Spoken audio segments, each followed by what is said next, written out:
This is the original esport racing game. This is iRacing.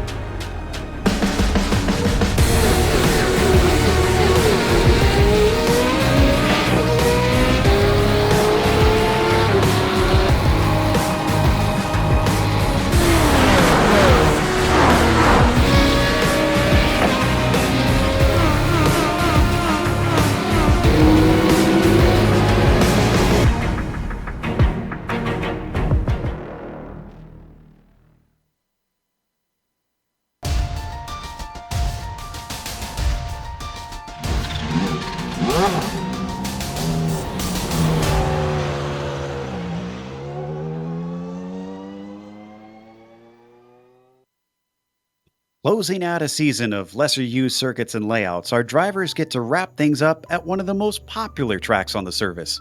Watkins Glen is well known to both road and oval fans alike, but today, our road cars will be tackling the same layout that NASCAR uses.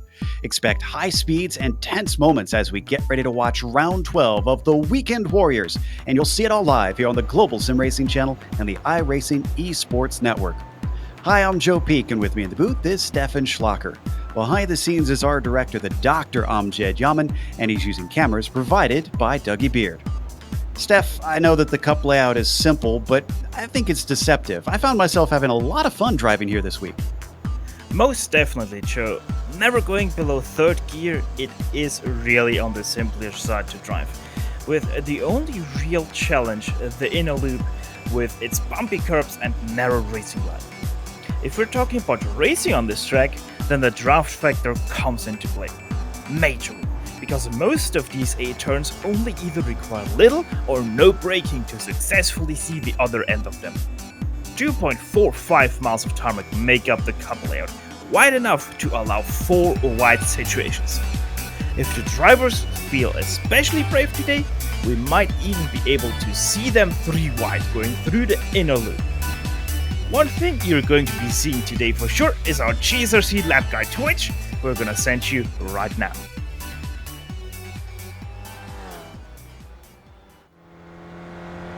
Alright, we're in the GSRC SRF, so let's do a lap around Watkins Glen. The 90 is make or break in a few ways. It's a great place to pass, but you'd probably do better to set yourself up for the exit of it. Try not to outbrake yourself or swing too wide into the paved runoff for that matter, because that can also cost you time. As we climb up the S's, it's easily flat out. You're basically straightening them out as much as possible and focusing on getting a nice clean shift. Here's where you'll start to see the importance of that exit speed in the 90. The lack of power in the spec racer means the slipstream plays a big part of this track, so drivers who aren't fast up the hill will get gobbled up lap after lap. In fact, positioning your car in these draft battles will likely decide how you finish. Because you're not going incredibly fast, there isn't a whole lot of braking for the inner loop. You'll be balancing the car and getting aggressive on the curbs through this tricky chicane. And then, when you swing it into the carousel, there's really no use for the brakes at all. Just lift and carry your speed. The fastest drivers will be getting back on the throttle at the earliest moment possible. This is another long straightaway heading down to the penultimate turn, and your competitors might get another slingshot with the slipstream. Anyone who hesitates and finds themselves taking a little lift of their understeering is going to be very vulnerable.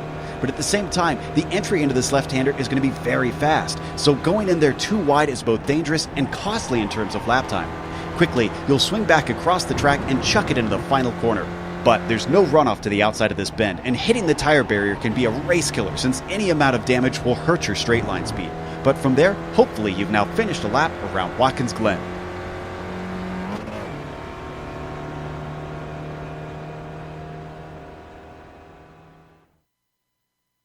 You see a lap around the very short cup course here at Watkins Glen, but this Weekend Warriors is brought to you as every week by Sim Stickers. Whether it's button boxes, steering wheels, or keyboards, they have you covered. You can find out more about them at simstickers.co.uk. And once again, a gigantic thank you for sponsorship this season from the Sim Stickers folks. Now, this season has been wrapped up championship-wise, at least in the Spec 1, as we take a look at the point standings here. Sadro cannot reach Gaspers at this point, and Jerry McAreevy is well back in third. In fact, we might see a change between himself and Steve Elson, but it's highly unlikely. Michael Shaw is a lot more likely to be able to overtake Steve as far as changing in the top 5 that you see there. What about the Spec 2 championship? Doesn't seem quite as close, but close enough, I guess. Yeah, it is a little bit closer at least. Ian Haycock's first place from United Kingdom, 509 points to his name. Popcorn 45 points behind, which isn't a figure you can't make up, but this is Spec 2, so it is. They are not going to be up there fighting for the big points.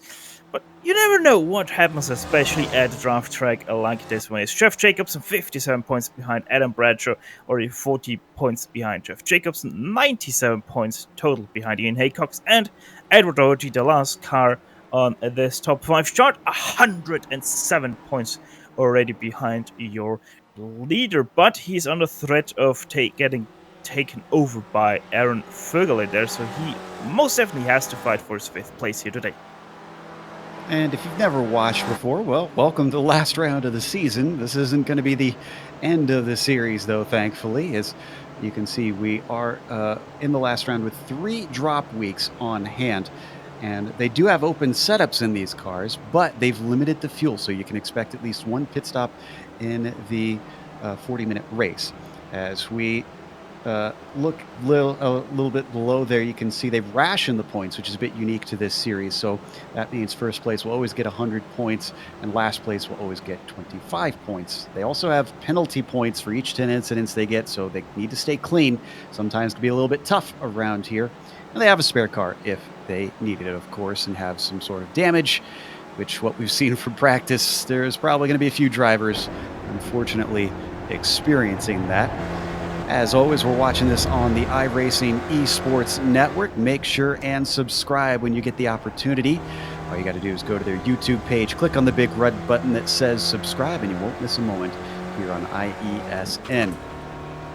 Right now, we are in the midst of qualifying, and a bit of a surprise up at the top right now, but I believe it's due to draft. Hugh Haycox is our provisional pole sitter ahead of Gaspers, but a return of a name that we saw before earlier this season.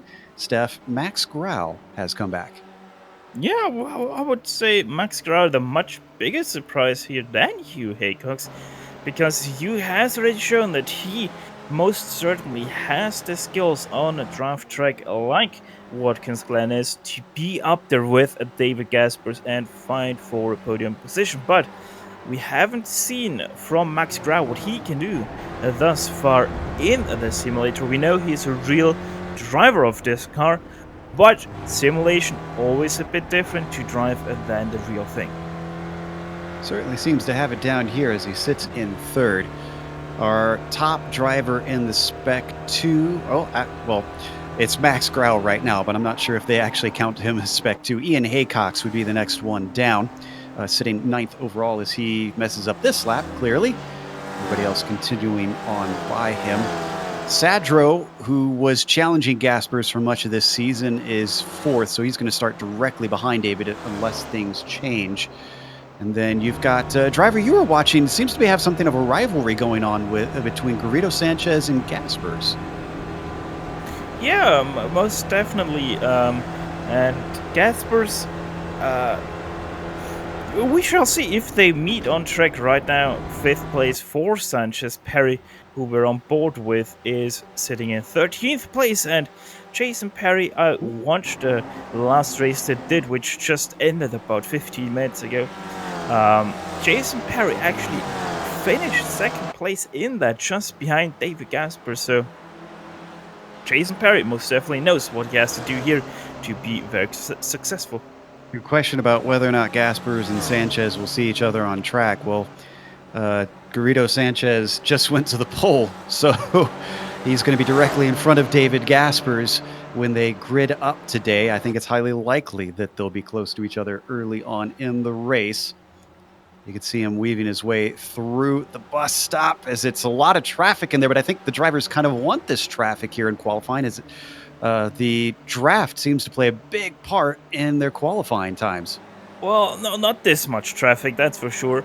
That was a major slowdown there for Garrido Sanchez to not run into the back of Bob Kern, that was, who is sitting in 14th right now.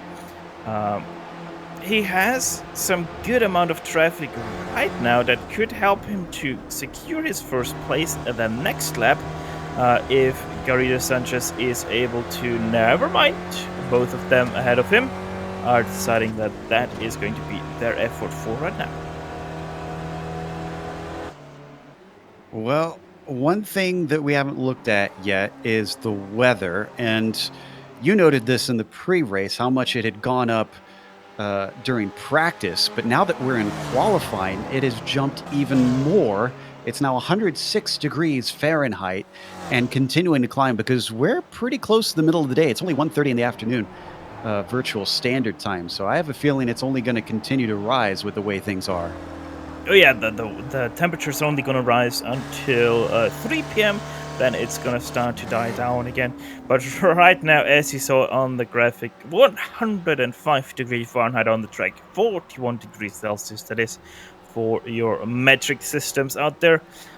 So most definitely very hot, and that is gonna challenge these guys a little bit. The sky's mostly cloudy, but right now, as you can see, all the track in bright sunshine. Ooh, looks like Michael Dobek has taken the pole in Spec 2. That puts him up in 7th. C. Love is now behind him in 9th place there as well. So C. Love getting into the mix of things. I haven't seen him win a Spec 2 race in a long time. And I'm not sure if we've ever seen him win a Spec 2 race. Now I'll have to check my stats on that. He comes around onto the front stretch. Let's see if he can improve on that 26.4 without any draft help. Nope, that one not going to count at all. Must have had an off somewhere along the way. Which is very easy to get here through the inner loop and out of turn 1. Especially if you're trying to do the NASCAR line, you're most definitely going to run into wide patch of grass.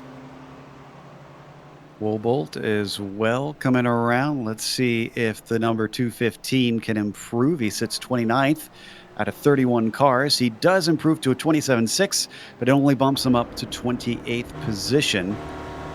So now we watch David Gaspers, who is in a lot of traffic, some of which not making it to the line with him.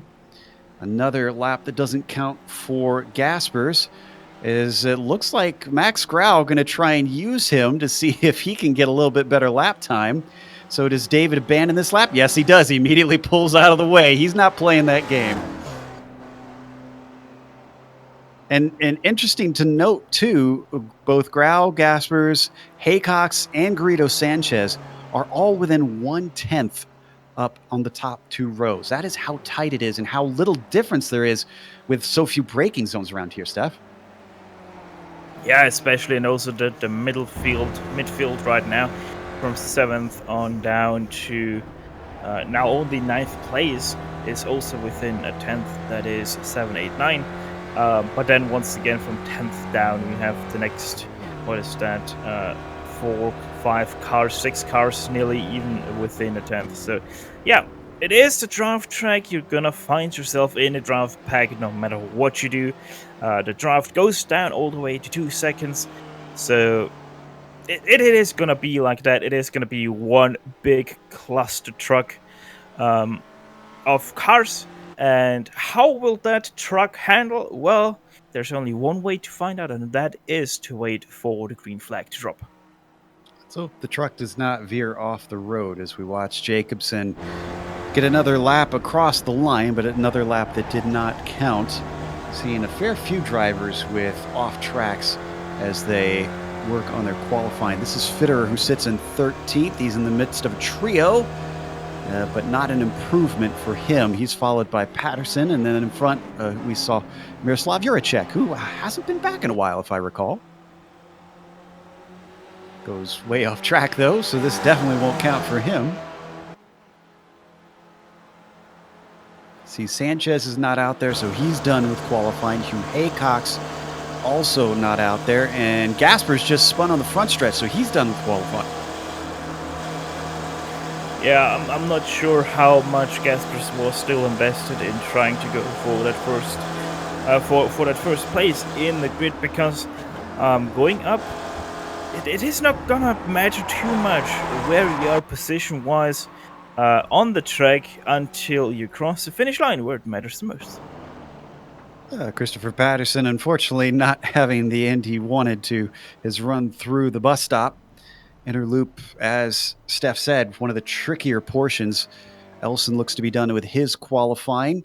Checkered flag now out. So as they cross the line, let's see. Is Fitterer going to be our first here? He should be if he doesn't pit in, which he does, so he's not going to be the first one to cross the line. Next one up would be Erd Fugoli, who is sitting in 19th place right now. Right behind him, that's Ian Haycox. Aaron sounded a little bit nervous despite being very familiar with this track in the practice, talking about how many mistakes he's made this season so far and fears making more with the tight confines of the racing. He does improve on his final lap, good enough for 13th. Paul Barbusa right behind him sits in 29th, doesn't improve, so he stays in 29th. That was a red car going over the line. That was Paolo Brim sitting in 30th, stays there.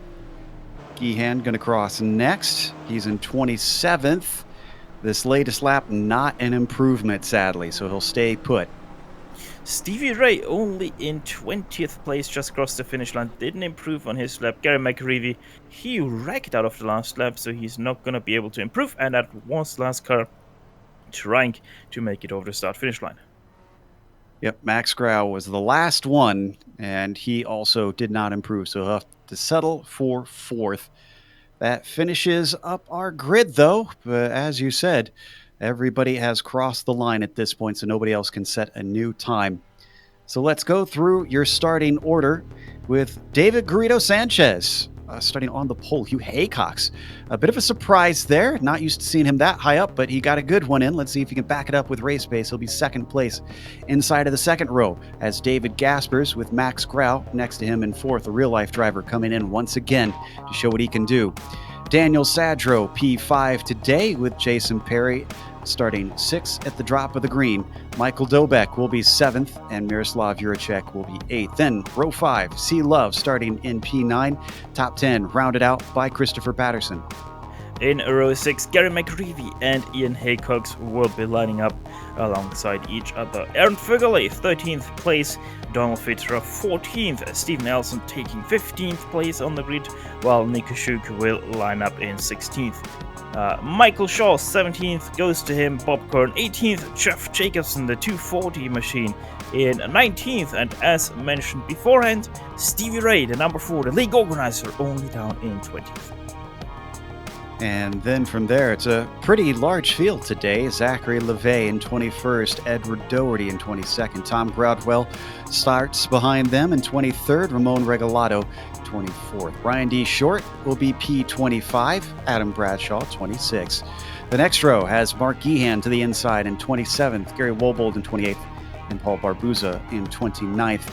Paolo Breme 30th, Giulio Fercolan 31st. Every single car managed to get a lap time in qualifying this time for a 31 car field, and I do see everybody in the session, so we should have everybody grid up as we wait for the Mustang pace car to peel off. Don't think we mentioned it yet since he was brought up a little bit ago. Stevie Ray apparently running a special paint scheme and dedication today, so I was wondering if we could get some cameras on him. Believe it was the car that his uncle prepped for his father, if I'm remembering correctly here. The real life car, I should say, that he prepped and raced in the SCCA.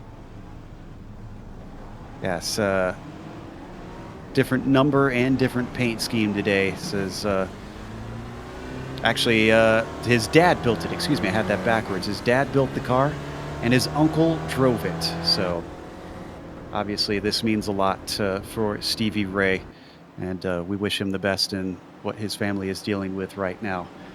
So as they work their way around on the pace lap, we'll get a feel for just how long these straights are, trundling along at pace speed here, Steph.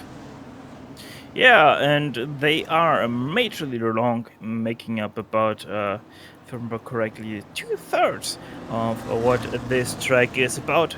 The full throttle part is 2/3 long. So yeah, really is going to be down all to the draft. How can you manage it? How can you not only manage the draft but also the other drivers? And minimizing your mistakes, not losing that draft is going to be the catchphrase of today. Then, of course, there's the inner loop. Now, usually we don't advise going in too wide. These are pretty small cars, but you said that it's still an incredibly narrow racing line through there. I mean, do you think we'll see much too wide into there? Or should drivers be that brave, or is it smarter to just give it up and try to go single file? Oh no, we will most definitely see too wide. If people are brave enough, some would say stupid enough, we might even see 3 wide through the inner loop. And I wouldn't advise it. I would be scared if I would be one of these drivers to go 3 wide into that. But no, we most definitely might see that happening here today. All right, penultimate corner, then one more to go, and Sanchez is going to have control of the field. What is it going to look like down into the 90? What will it look like into the inner loop as well? A lot of very fast names up at the front. How aggressive are they willing to be at the start of this race? Mustang pace car is now in the pit lane. Sanchez immediately accelerates away. Hugh Haycox doesn't have an answer. He slots into second, but it's a battle for third behind them. Max Grau to the outside of David Gaspers with a slight nose ahead. Gaspers has the desired line. They come into the 90. It's a little bit of 3 wide behind them, multiple rows deep. They've got a lot of runoff to try and sort it out, and I think they've managed it. Yeah, into turn 1 in the braking zone, Max Grau gave, sorry, not Max Grau, but Miroslav Juricek gave Jason Berry a little bit of a tap on the rear, so Jason Berry already with slight damage to his rear wing. Wow, look at them still spread out coming up through the S's. Gasper's got a huge run coming up, but he's going to lift as they now come up to the inner loop. In fact, the top 10 pretty much all single file as everybody tries to sort this out, but big problems in the back as we got a car spinning out and a couple taking to the escape road. Looks like Michael Shaw was one of those. We'll get back to it in a little bit, and Nico Schuk, the one that got turned around. 2 wide, a few rows deep through the inner loop, and now we have a 2 wide between Hugh Haycox and David Gaspers for that second place. David Gaspers around the outside of the penultimate corner, makes it happen, and now has the inside, doesn't even need the inside off the last turn. He takes back second place. Wow, around the outside of the second to last corner is pretty daring stuff, but it looks like it might be for naught, because here comes Hugh Haycox right back at him, down into the 90. They got to be careful. If they lose touch with Sanchez by slowing each other up in this corner, that could be bad news. Gaspers manages to carry his speed well, but so does Grau, who's going to go on by Hugh Haycox for third, potentially. Nope, they're going to go side by side up the S's. Yeah, but the inside goes to Max Grau, so that is settled right there. And then Jason Berry now the next one to try to overtake Hugh Haycox. Hugh Haycox already falling back, 4th place now. Might be 5th place by the end of this straight, as also David Gaspers tries to overtake David Garrido Sanchez into the inner loop. Does so effectively. And yeah, Max Grau nearly running to the back of Garrido Sanchez there. Certainly had to back out of it. This top train goes all the way back to Christopher Patterson in 9th. It's only until then that you get more than a second gap the next car, which would be Jerry McAreevy, who actually got a qualifying in this time. Sometimes we see him coming a little too late for that. Still a lot of drivers in contention, but we expect, Steph, that we'll see that train dwindle as time goes by. Oh yeah, right now a lot of people are still part of... Grau! There goes Grau. Everybody takes to the right side to avoid him, but a big wreck unfortunately causes him to be trapped here, and he can't get out, letting the whole field get through. Now he's got a gap. Let's look at the replay. Did it just go wide? What happened here? He hit the inside curb, leading him to a slight spin, going wide, and then on the grass completely lost it. You can see how he's starting to pedal the wheel, and then goes hard into the safety barrier. Let's watch the replay as well for the first lap. I believe this is going into the inner loop. Yes, it is. Yep, most definitely. What do we have here? Who is that we're focusing on? That is Nico Schuk there. Oh, 3 wide into the bus stop or inner loop. Oh, we got some help. Already, and yeah. And that was Michael Shaw that got into him. He then pulled over, let him back in front of him, although he gave up a lot of other positions in the process. So I guess it's fair for each of them in that case, although neither would like to be in the position they're in for the moment. Still running well far back in the field. Just a very awkward situation. They're entering turn the inner loop there, and yeah, that's just what happens sometimes in the first lap, especially with 31 cars on the track. But right now we have a very interesting development with Miroslav Juricek having lost the back end of the top 2. David Gaspers and David Garrido Sanchez now 2.3 seconds ahead of 3rd place. And Spider-Man's trying to slide up the inside. That's Jason Perry. He's probably going to go a little bit wide as the car starts to slide. Juracek has to take to the grass just to get around him and not lift. But he manages to get that 3rd place back. That also gives a lot of speed to Hugh Haycox, who gets up behind the number 97. Looks to try and hurry him along, see if they could pull away from the train behind them, which has been caught, by the way. Jerry McAreevy is joining the fray. Ian Haycox in there and Aaron Vagley. Yeah, just look at the amount of cars that are behind this battle for 3rd place. Oof, side by side into the inner loop. That was Juracek barely managing to stay out of Jason Perry, who gets the spot back. Sorry there, Steph. Yeah, this train basically goes back all the way to 11th place from 3rd place, and even Steve Elson in 12th place, only 1.5 seconds behind now Ian Haycox being the end of the train. So yeah, pretty much a lot of cars, pretty much your back half of the top 10 still in that train for 3rd place. I like that. Even Steven. We'll have to start calling him that one. So, almost up to the wall for Jason Perry, clearly pushing to try and break away from Juracek. Unfortunately, that gave him a bad exit instead. Miroslav looking to the inside. Going to try and look for the position behind them. That is Hugh Haycox ducking back and forth. I think he's looking for a good launch himself. He gets a decent one. Juracek stays ahead. Perry back into 4th. Yeah, and even Steven is coming up to the back now of this train, closing up the gap. So effectively this train is now a 10-car train with the first 2 cars fighting yet again. Juracek very slow though. Dobek trying to do it 3 wide now. Sadra backing out of that, and yeah, Jason Perry is staying ahead, still in 3rd place. A little bump drafting going on, little weaving. This is getting a little sketchy. We'll come back to that in a bit. Just a heads up, Gaspers and Sanchez 5 seconds up the road and still very close to one another. This is feeling a little bit like what you sometimes see.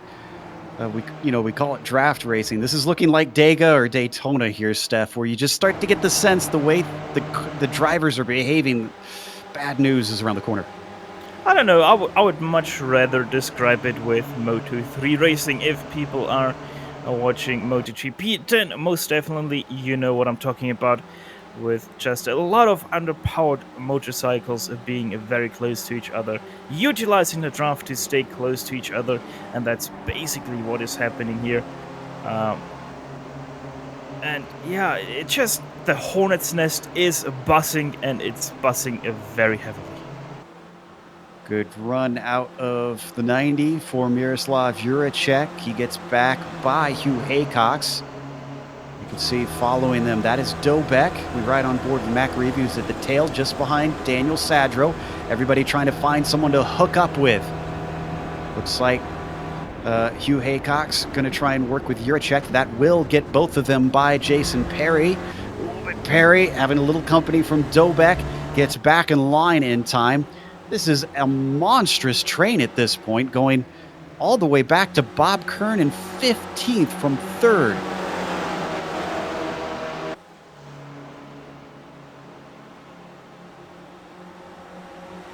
to the penultimate corner once more.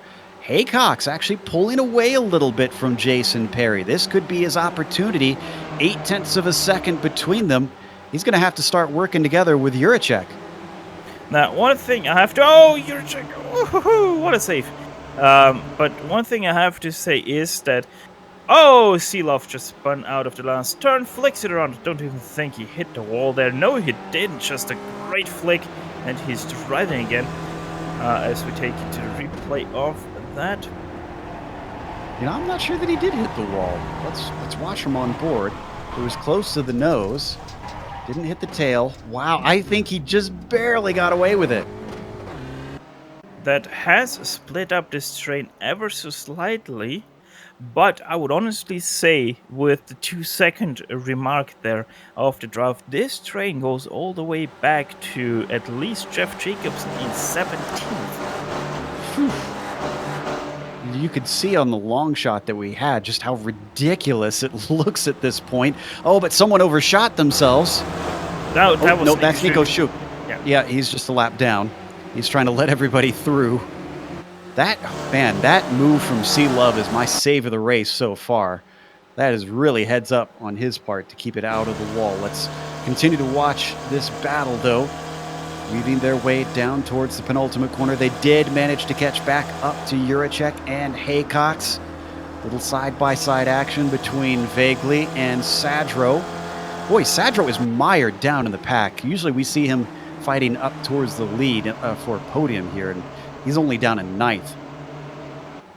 That's draft racing for you, but he still is in contention of a podium because, remember, this train goes all the way up to 3rd place. Down into the 90 one more time. We're only 10 minutes into this race. For all of our doomsaying, they've been handling all this craziness pretty well up at the front.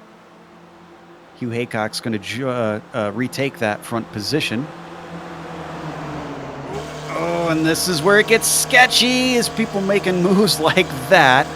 That was Dobek who had to take to 2 wheels in the grass to save it. Inner loop, too deep, too wide. The Noah's Ark into the corner, and a big bobble from Juracek saves the car, checks everybody up behind him. Woo, disaster averted.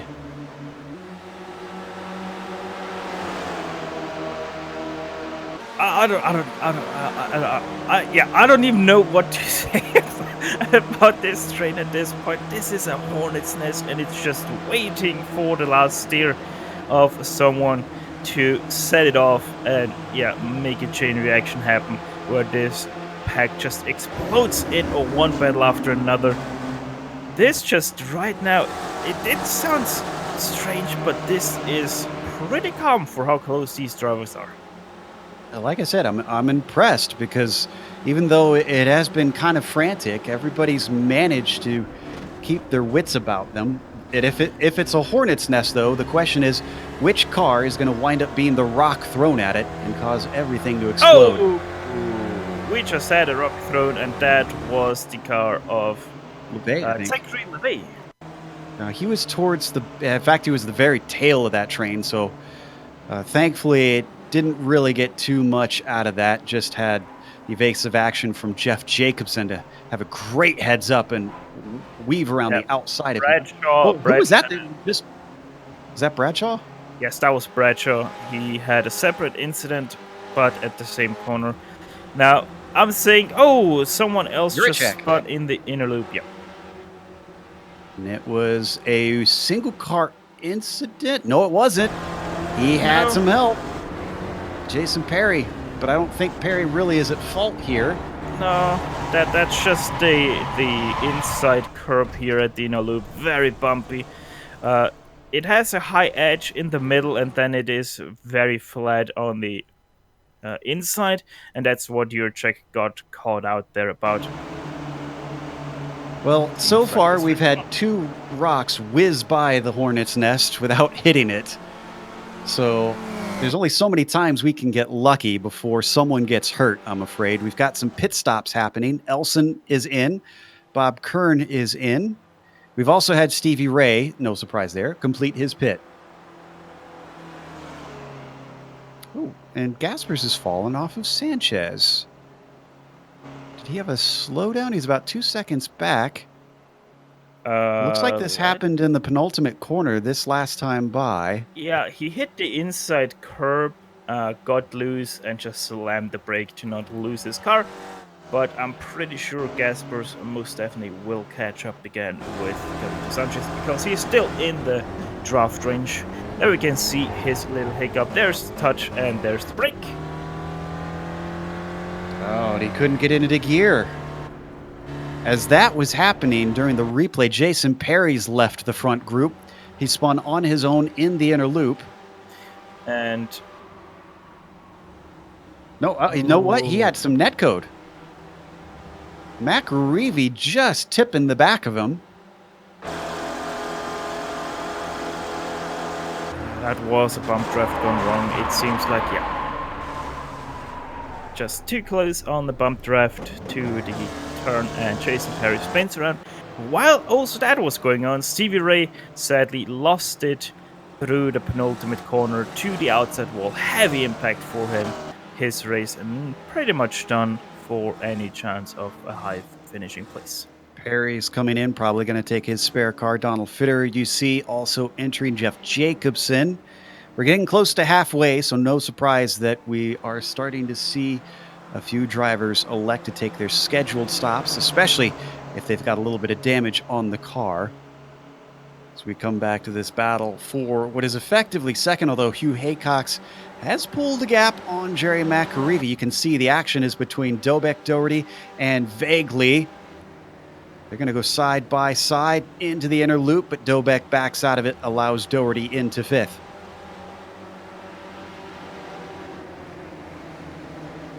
This is starting to look more and more like a breakaway. McAreevy getting some space now.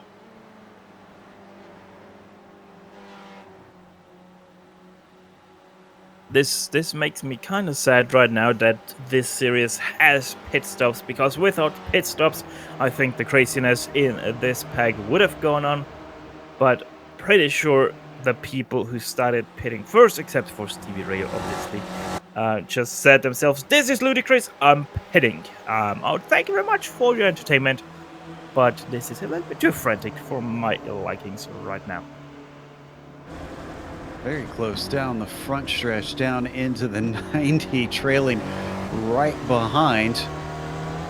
Dobek working on Vaguely as we ride on board with Ian Haycox, the elder of the two. He's going to get a nice run as well. Slide around the outside, and that's a position gained.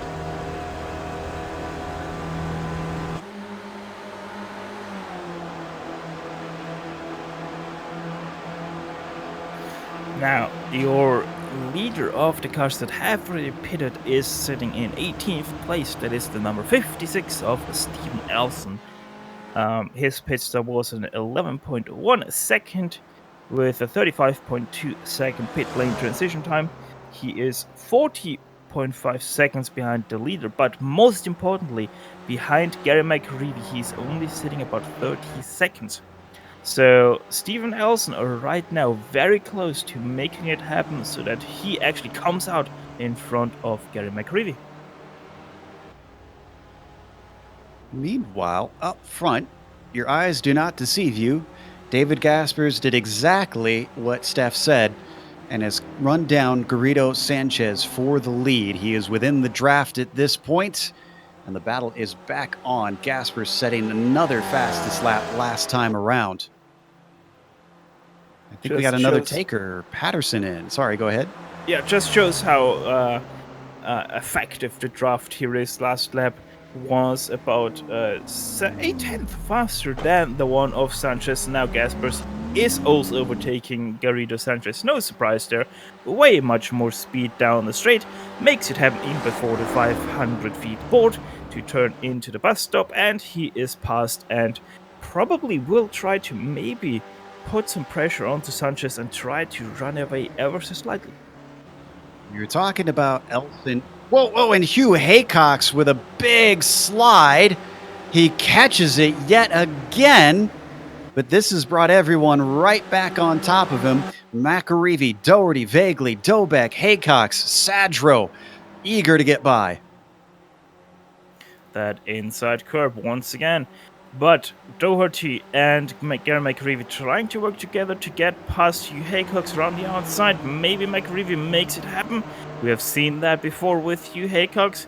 It was David Gaspers, and this time, once again, he has to concede the position as Gary McAreevy also pits in when Hugh Haycox wanted to do the up and under there on Gary McAreevy. It says bad written all over it, and thankfully Ian Haycox sees what's going on. He backs out of it before he sends it 3 wide into the 90. Doherty taking it wide to carry his speed next to Hugh Haycox. And it's going to be a drag race up the hill as they punch a huge hole in the air for Aaron Vaguely. He could also find himself with a 2-for-1 situation. Watch for Dobek. He might be able to do something here. No, Aaron Vaguely trying to do it 3 wide. Oh, Hugh Haycox nearly touching Edward Doherty there. And Aaron Vaguely looking like he's going to be able to make it happen into the inner loop. No, that's no. And Hugh Haycox once again, big slide in the grass. And also both Ian Haycoxes. Oh no, father and son through the inner loop have the same problem at the same time. Whoa! Oh, wow. I'm Gradwell. Ian putting his car in a very awkward position on his return. And completely different reasons that they went off. I mean, Ian may have been upset by his son in front of him having issues. Yeah, but he hit the curb. No. Ian Haycox just had such a weird line into the inner loop that he hit the middle part of the second curb, and that spun him around. So, yeah, no, those incidents were separated. Sadro now pits. Hugh Haycox follows him in. Ian continues on. Now, where McAreevy, by the way, came out ahead of Steve Elson by a decent gap. McAreevy is our highest pitter. Let's see if this changes. It will not. By quite some distance. Look at that. Jerry just behind Paul Barbuza, who himself has a big accident coming out of the 90. That was a massive hit into the Armco. Rear is starting to come around, and he's trying to save it. Oh, the grass. Jeff Jacobson, meanwhile, also had an incident in turn 1 the other way. He spun to the left, right into the safety barrier. Huge damage to the front of his car, as we see once again, 2 wide, going down the backstretch. You see Jason Perry now down in 16th after his pit stops being chased by Michael Shaw. Edward Doherty, Aaron Vaguely, and Michael Dobek now into pit lane. So this is now going to see where they come out compared to Gary McAreevy, who I would say right now will take over 3rd place again. I was going to say, I'm pretty sure that's the case because Sadro was with that group and he is way behind McAreevy. So let's see, Dobek still stationary, Vaguely still stationary. Doherty going now, but already McAreevy is coming through the 90. He is long gone. Very long stop for Dobek. Oh, and Vaguely, he was asking him where he would make his mistake. Did he catch the wall with that bobble? I don't Not seeing damage from our cameras. Dobek behind actually nearly made the same mistake, but he did hit the inside curb there, nearly spinning him around. So he had 2 cars nearly with the same incident there in the same corner. Well, that cost Aaron a little bit of time. Unfortunately, that sends him down to 12th. Oh, he might quickly catch up with the group because they're all racing side by side into the inner loop. That's Doherty, Patterson, and Fitter. Got Bob Kern ahead of them. Oh, and Gasper's pit, but he pit alone. Sanchez didn't follow him. Now, this is an interesting development. Sanchez thinks he can do something with the overcut, but I think in this race here, the undercut is actually stronger than the overcut, like we saw with Gary McCreevy. So yeah, David Gasper's now coming out a little bit behind Stevie Ray, so he might be able to get a little bit of draft during the next 2 or 3 laps, but obviously depends on how much fuel did Sanchez save. Is it just 1 lap or is it more? Well, he, Bream, and Forcolin are the only 3 that are waiting to take a stop, but the number 27 is definitely going to be due for a stop now. That was Sadro and Elson that were going by already too wide. Thankfully, he saw them at the last second. Sanchez does not come in this time. So yeah, 29 seconds, 29 and a half seconds right now, the difference between Sanchez and Gaspers. Did Bob Kern just go off? No, it's Hugh Haycox. Hugh Haycox into the barriers in the 90.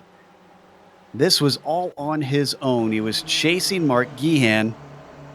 He counter-steered at the exact wrong time. You're going to see this pink and purple machine just spear off into the barrier.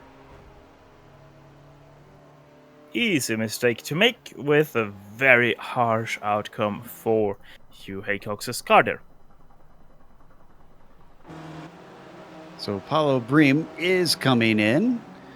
No surprises there. Needs to get his spare car out. For Colin is still outgoing and about to be lapped. Sanchez following him very closely. There's Julio.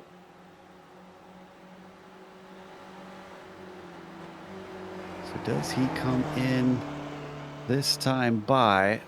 Be surprised with how thirsty of a track this usually is if he continues on. Yeah, he's going in now. So is Sanchez. All right, so did that help Sanchez being out away from Gaspers? I'm not confident with the way that we saw the 23 run him down without any help. I think this plan might backfire. The gap roughly did stay the same, but I'm not sure if that is going to be enough for Garrido Sanchez to actually stay with Gaspers, because Gaspers will have so much more straight line speed already coming up to the straight. But let's see what happens. Sanchez now off the pit limiter, and here comes Gaspers. This is a long stop for Sanchez. Oh, wow. 5 seconds longer, and I'm not exactly sure why. Well, I was looking at the wrong car because that was Julio Forsolin. So, yeah, wrong black car, but Sanchez most definitely 5 seconds longer. That pretty much has decided the race for first place, unless David Gaspers sets a tire wrong. I wouldn't put anything out for now. Michael Shaw's come in for a second stop, and I see some damage on the back of his car. Trying to see if I can figure out what happened to him. Looks like he just had a bad bump draft on the back stretch. Hit the Armco. Don't need to go back for a replay. That was with Jason Perry. So he had to come in and get some repairs out of that. Let's head back to the battle for 7th. Oh, boy. That was vaguely. I was just going over that as you saw the same thing I did, Steph, that it looked like the action was hot here, and it was a little too hot, unfortunately, for Aaron. Yeah, Bob Kern a little bit slower than Aaron Fugely, and Fugely had to cut over the inside of the first curve with a weird angle, sending him into a little bit of a wiggle, sending him into Bob Kern, sending him all the way around. Patterson's view. Woo! That was awful close to his nose. Could have gone a lot worse. You know, I was thinking about it, and we haven't really covered much of the Spec 2 race yet. And then when I looked at our Spec 2 leader, Doherty has gone from 22nd up to 6th. Now that could change very rapidly, like it looks like it will here, as that was Fitterer going around the outside. Fitterer not in the Spec 2 lead. But Doherty, what a climb for the 294. Welcome to draft racing. No, that's really just what draft racing does to you. Like, we saw that the battle for third place was at one point, including the 2-second draft, a battle all the way down to about 23rd. So, yeah, Doherty, good start to his race, and he really did manage to drive very well through the field up to 6th place right now.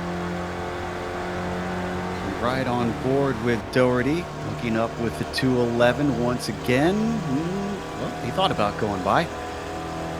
We've still got, amazingly, 22 cars on the lead lap. This is not that long of a lap. I thought that maybe we'd have a lot of cars a lap down, but of our 31 starters, we actually still have 25 of them as well. So chaos hasn't been too costly yet.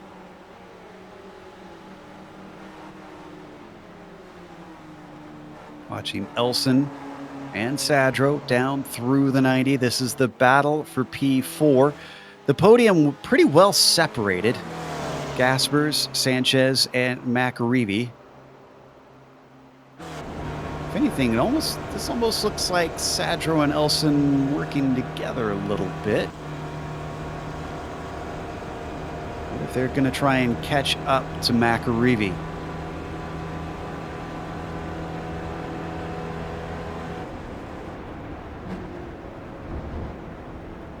Minutes left to go in this race now. Everybody has pitted. Let's run down your order and give you an update on where things sit. David Gaspers is your leader, and by a pretty decent margin. He used pit strategy to pull away when he couldn't based on pace just because of the draft.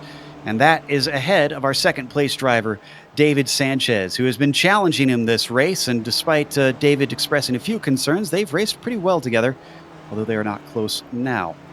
Third place, Jerry McAreevy, who started in 11th, survived all the cars battling around him in a huge train, at sometimes gathering 15 cars into it, and comes out smelling like roses with a possible podium. Then we get back to fourth place, Steve Elson. He's been swapping back and forth as he himself started this thing in 15th as well. Had to work his way forward, and the driver that he's swapping with is Daniel Sadro, the number 51, usually fighting for a podium, but once again, his race pace is more than my naysaying seems to have implied, as he's in the top 5 here, Steph, and looking pretty good now. Yeah, most definitely. 6th place right now goes to Edward Doherty, or first place in the Spec 2 Championship, but that can change quite fast. Donald Fitterer with him alongside Bob Kern, 7th and 8th are going to them. And yeah, one thing we have already mentioned a few times, we can't mention it enough, Edward Doherty went from 22nd up to 6th place. Right behind him, that is the number 70 of Christopher Patterson. A very quiet race from him. Started in 10th, right now sitting in 9th place. Jason Perry, the last car in your top 10 right now, the 97. Auto clutch driver, I have been told. Started in 6th place, right now in 10th place. There's your top 10 after just about 35 minutes of racing. So we now ride on board, looking ahead at Jason Perry from Michael Dobeck, just staying right behind that Spider-Man car. This is looking a lot more orderly than what we saw at the start of the race, which seems a bit reversed of what you'd expect. You'd think that things would get crazier towards the end. But it seems like everybody's just kind of thinking, all right, let's get to the end. There's no reason to fight hard with whoever I'm with, as we see Max Grau come in for a second stop. Yeah, no, it's just what the pit stops do to you. It is going to split up the feel that it's gonna split up the strategy, and like we see right now, with that 3-car train for 6th place, it is pretty much all that remains of that big battle group we had at the start of the race. Oh, Dobek had an issue. This one once again in the inner loop. Remember, he was with, nobody actually. He was chasing Patterson. Those nasty curbs. You keep mentioning them. And he's another victim.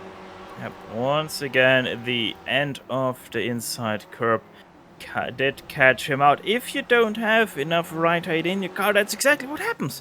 Just the rear hops up onto it, and you are done with spin. Oh. Whoa. Well, Jason Perry, was that help that he got that sent him in the wall there? Yeah, that was Dobek. So 2 incidents involving Dobek there. And Dobek just misjudged the speed there between himself and Jason Perry.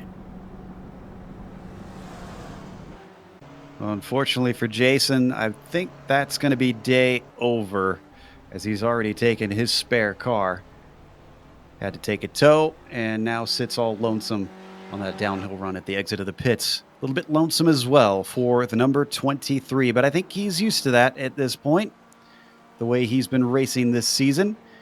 He's won, let's see, was it 9 races thus far? Yeah.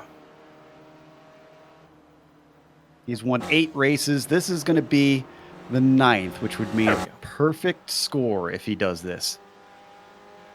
Which I would say at this point is extremely likely to do.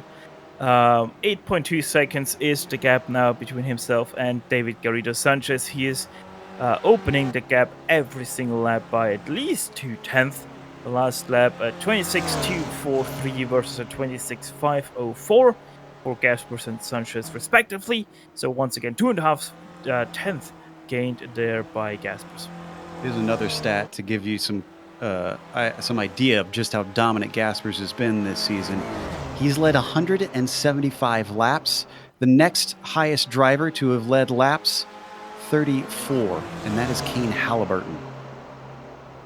That's the kind of whomping that he has put on the field.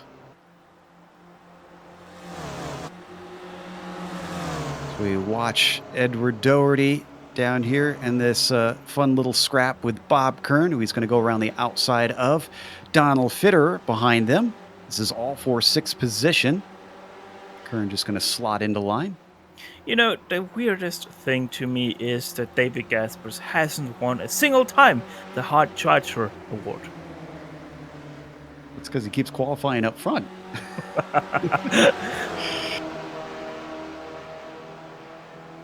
He'd start from the back in Suzuka, but where did he finish? He won that one, did he? He won that one. How did he not get the Hard Charger?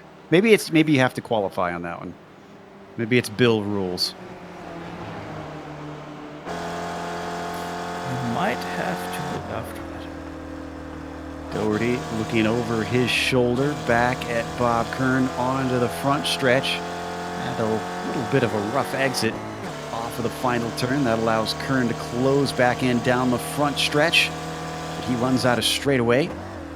Blows it up. Oh, almost gets into the back of him in the process, though. No harm, no foul. Now, interestingly, they provide quite the extensive data to us, and in Suzuka, the Hard Charger was Bob Kern. I suspect then it's a case of you have to put a lap in in qualifying that counts to get a Hard Charger award, as Doherty's going to go for it again, but are they going to go too wide? Nope, Doherty's going to back out of it. However, also the interesting stat is that in Suzuka, nobody got the Safe Driver Award, which does give you 5 points. So nobody was actually able to keep under, I think it's 2 incident points. Wonder how many they're going to be racking up today, as we're down to 2 laps to go. Jacobsen doesn't hit the wall in turn 1. He struggled with that car for a good 300 feet there through turn 1. What a save by him. Right on board. Watch the hands here. Counter steering, catch it. Woo! I mean, he didn't keep a lot of speed up, but if the car is whole, I mean, any landing you can walk away from, I suppose? Yeah, pretty much, as David Gaspers just lapped him. As we go back to the fight for that is 17th place there between Brian Short, Paul Barbusa, and Mark Gehan. Poor midfield really hasn't got a whole lot of attention. I guess more at the back of the field, as we followed all the way down to sometimes 15th place, 17th place. These three having their own little scrap, trying to settle things out. There is pride involved with these drivers, so they do have reason to try and fight for these spots. But just now, we're getting the white flag coming out for David Gaspers as he exits the final corner, a whole 10 seconds ahead of Garrido Sanchez.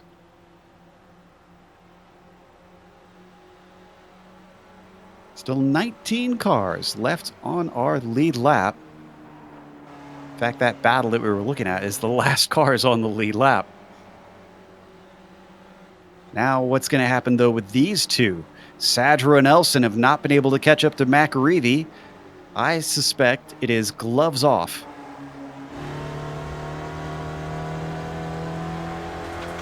As they come up the hill. Oh, and poor Christopher Patterson seems to have run out of fuel because he is coming to the pits for a second time. Fitro just spun in turn 1 for the battle for 6th place.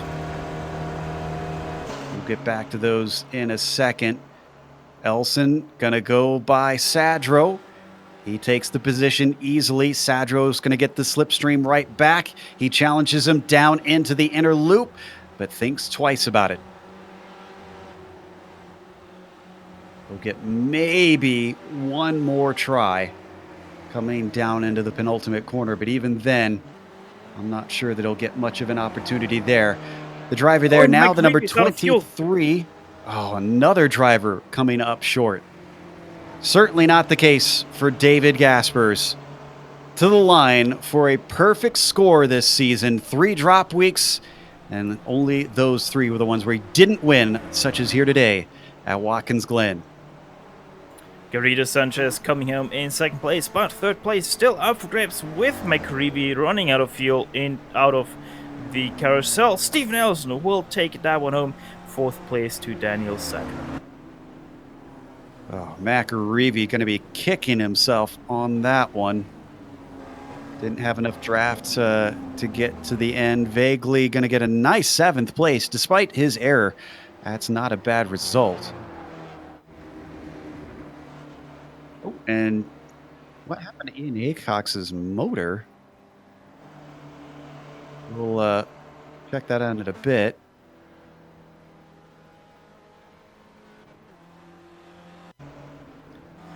By the way, Kern was our winner in the Spec 2. Well, here is first the spin of Donald Fitra. It's just a little bit of a... He was trying to avoid Doherty. Yeah. And Doherty is also going to be the cause of what happened to Ian Haycox, and that one most definitely goes under the very awkward category because, yeah, that's not what you want to do. No, I think Ian Haycox lost it. No, you're right. Yeah, I didn't see that before. He was hidden. Mm-hmm. That is a bad re-entry if I ever saw one. That is the peekaboo re-entry there.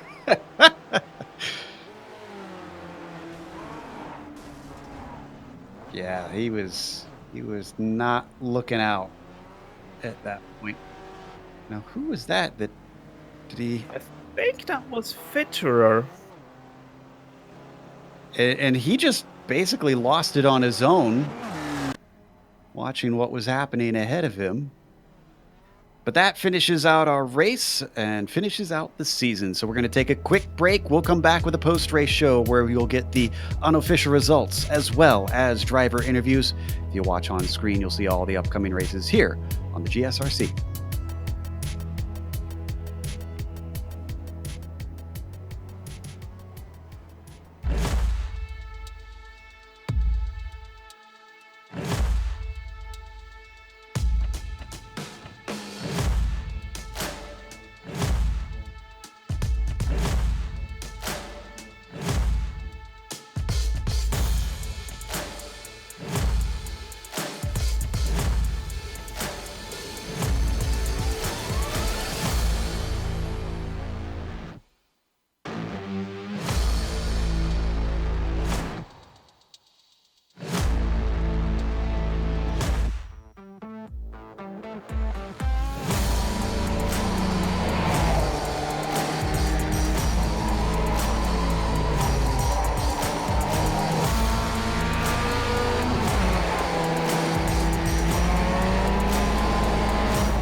Welcome back to Watkins Glen International.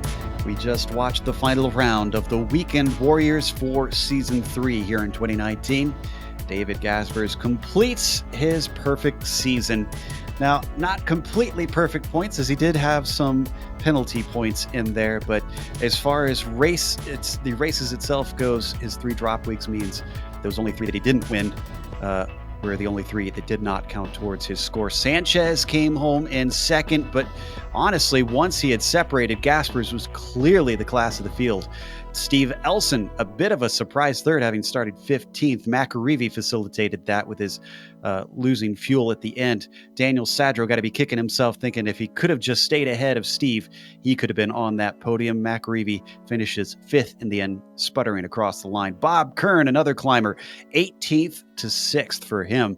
With Aaron Vagley, he certainly was a little bit pessimistic, but I'd say a 7th place is a fair result, with Donald Fitterer finishing 8th behind him. Michael Dobeck takes 9th, another driver who took a lot of spots on his way forward. Zachary LeVay going from 21st to a top 10.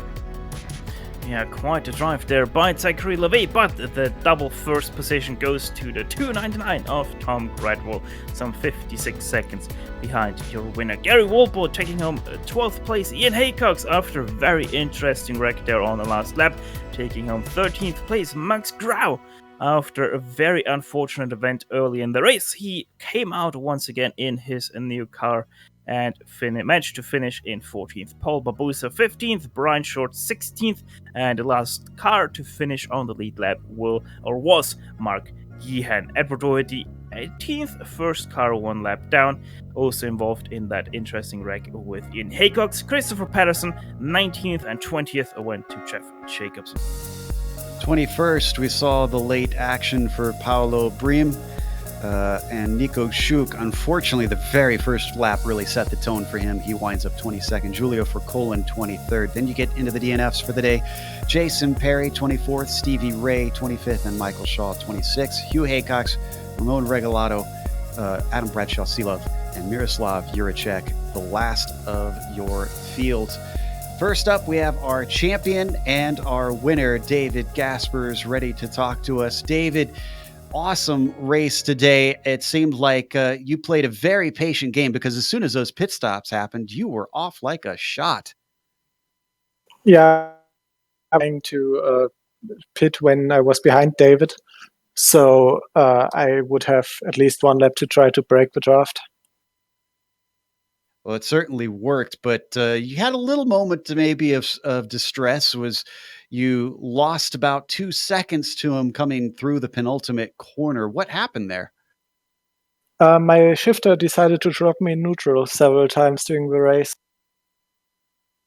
Well, that makes that win all the more impressive. We were just saying as well that this win means with your drop weeks, you effectively have a perfect season. Granted, that doesn't take into account you had 6 penalty points in there and, of course, all the bonus points. But regardless, this is quite a feat that you've managed. I mean, how do you feel knowing that? Yeah, it was my goal, at least for the last couple of races. But I don't know if I feel anything special about it, to be honest. I just race to race, and I don't really care about the championships too much. All right. Well, at least we know that it is truly in your blood in that case. Well, congratulations on another one here at Watkins Glen. Will we see you in the big grid?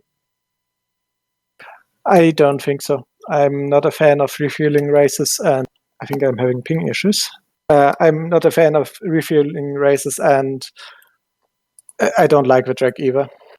All right. Well, at least you get a 2-week break. That was David Gaspers, our winner and champion here in season 3. Steph is going to be talking to the driver that was chasing him and was just off the podium, Daniel Sadro.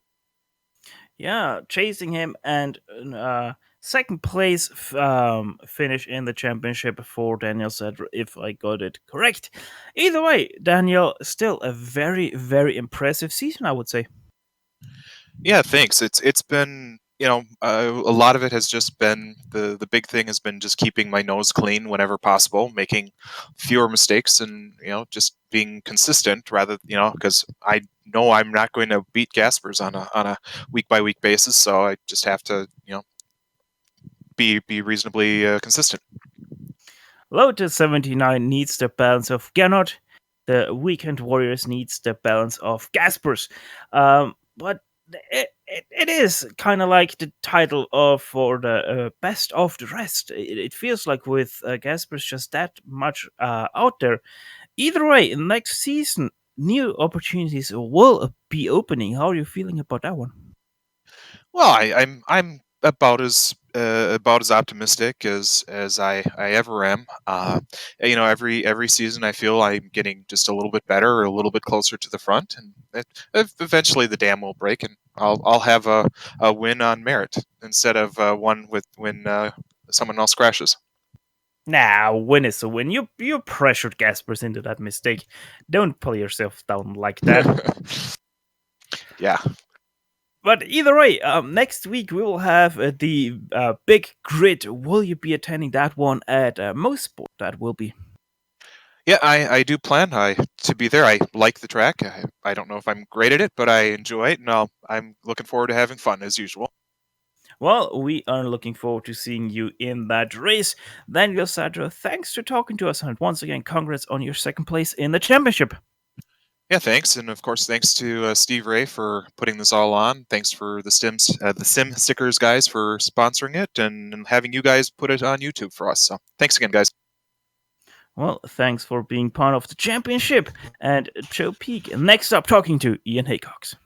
Indeed, Ian Haycox, by our calculations, you are the Spec 2 champion. And you didn't win the Spec 2 race today, but I mean, is this still a good feeling for you, knowing that you'll get to graduate, as it were? Yeah, up with the big boys, you mean? Exactly.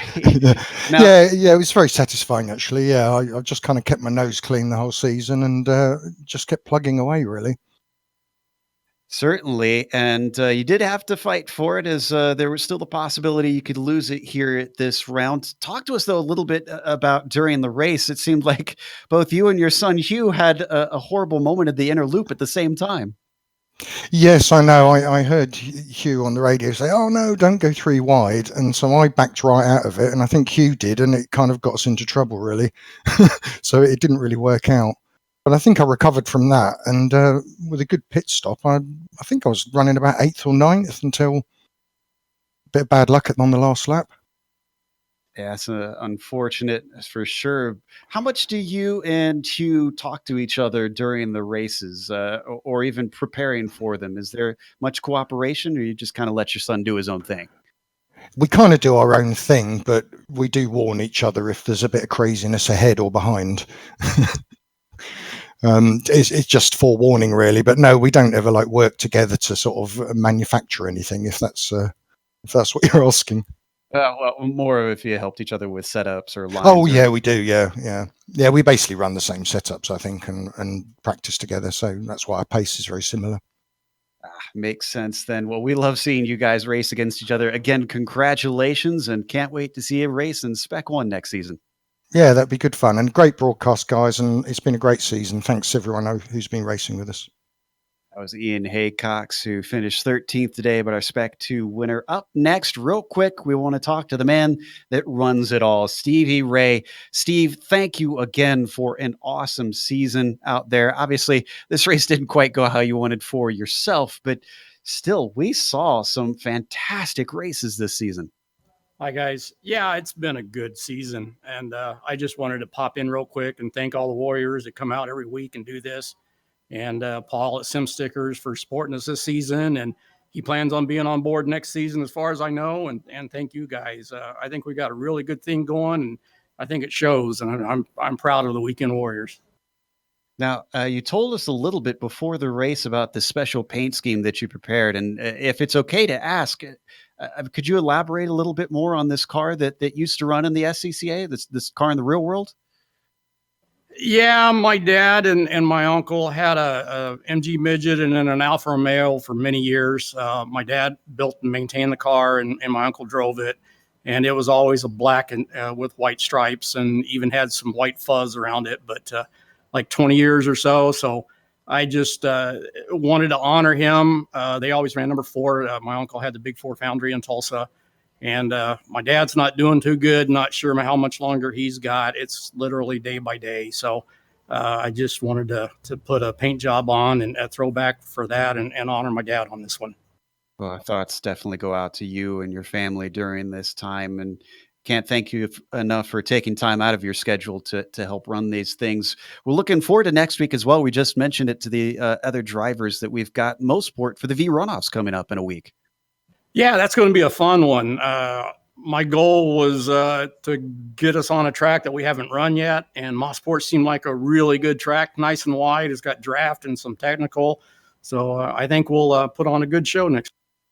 We're looking forward to that as well. Again, looking forward to seeing you both next season and a week from now, and best of luck. Yeah, thanks, Joe. Thanks, Stefan and Amjad and all you guys at GSRC. You guys do a great job. Thank you very much. That was Stevie Ray, who came home in 25th today, but he's the man that obviously gets all the gears running.